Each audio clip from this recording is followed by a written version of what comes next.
మిత్రులారా, మీరు ఆలోచన చేయండి. మనకి ఇంకా పనులు కావాలి.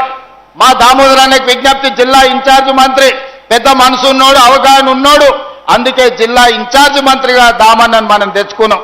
మా మక్తల్ నారాయణపేట కొడంగల్ ప్రాజెక్టును పూర్తి చేస్తే మా శ్రీహరి నియోజకవర్గం, మా నారాయణపేట, మా కొడంగల్కు ఇవాళ కృష్ణానది జలాలు రావాలి. ఏడాదిన్నర తిరిగే లోపల మీరు ఎట్టి పరిస్థితుల పనులను పూర్తి చేసి కృష్ణానది జలాలు కొడంగల్ భూములు తడవాలి. మీరు స్వయంగా ప్రతి నెల సమీక్ష చెయ్యాలి. భూసేకరణ మొత్తం చేసినాం, అనుమతులు అన్ని తెచ్చినాం, ఇక పనులు ముందుకు పోవాలి. భూసేకరణ సమయంలో చాలా రకాల సమస్యలు సృష్టించారు.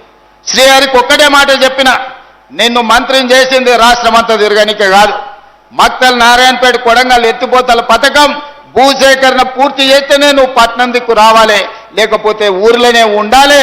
నువ్వు మంత్రివి కాదు, నువ్వు సర్పంచ్ అనుకొని కింద కూర్చొని పేదోళ్లతో మాట్లాడి పని చేయమంటే 15-20 రోజుల్లోనే 98% భూసేకరణకు ప్రజల్ని ఒప్పించి సంతకాలు పెట్టించి నెల తిరిగే లోపల మంత్రి శ్రీహరి గారు అక్కడ కూర్చొని, శివకుమార్ రెడ్డి అక్కడ కూర్చొని మొత్తం భూసేకరణ చేపించి ఇవాళ ఏ అడ్డంకి లేదు.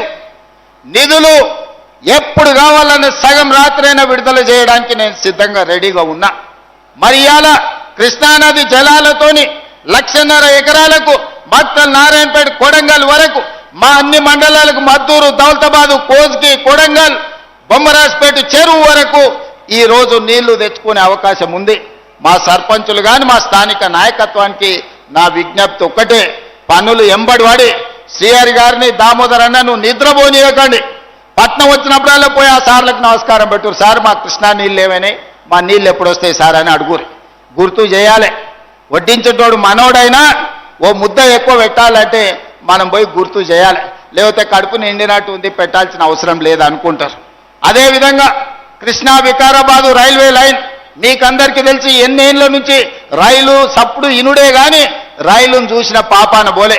ఆనాడు రామ్మోహన్ రెడ్డి నారాయణ స్వామి మంత్రి ఉన్నప్పుడు పోయి ప్రయత్నం చేసింది. ఇవాళ పూర్తిగా మన కళ ఫలించబోతుంది. వికారాబాద్ కృష్ణా లైను 90% మంజూరైంది. ఏం వెళ్ళింది, తోక మిగిలింది. రాబోయే 2 నెలల ఆ తోక కూడా బయటికి గుంజి వికారాబాద్ కృష్ణా రైల్వే లైన్ మనం తెస్తాం. అదేవిధంగా ఈ ప్రాంతంలో అపారమైన సున్నపు గనులు ఉన్నాయి, పరిశ్రమలేమో కర్ణాటకలో ఉన్నాయి, లారీలేమో రోజు మన రోడ్ల మీద పోతే మన రోడ్లు పాడు చేస్తాయి, మన పిల్లలకు ఉద్యోగాలు రాలే. అందుకే ఈరోజు మనం టేకులకోడు ప్రాంతంలో పెద్ద ఎత్తున సిమెంటు పరిశ్రమకు అన్ని అనుమతులు ఇచ్చినాం. రాబోయే 6 నెలల సిమెంటు పరిశ్రమ నిర్మాణం జరిగితే మన చదువుకున్న పిల్లలందరికీ ఉద్యోగ ఉపాధి అవకాశాలు ఈరోజు పూర్తి చేసుకోబోతున్నాం. అదేవిధంగా మనం బడికి పోవాలంటేనే తాండూరు పోవాలి, కానీ ఇవాళ medical college, engineering college, degree college, polytechnic college, ఐటీఐలో, అదేవిధంగా సైనిక్ స్కూళ్ళ నుంచి మొదలు పెడితే అన్ని 220 ఎకరాల లగచర్ల ప్రాంతంలో ఒక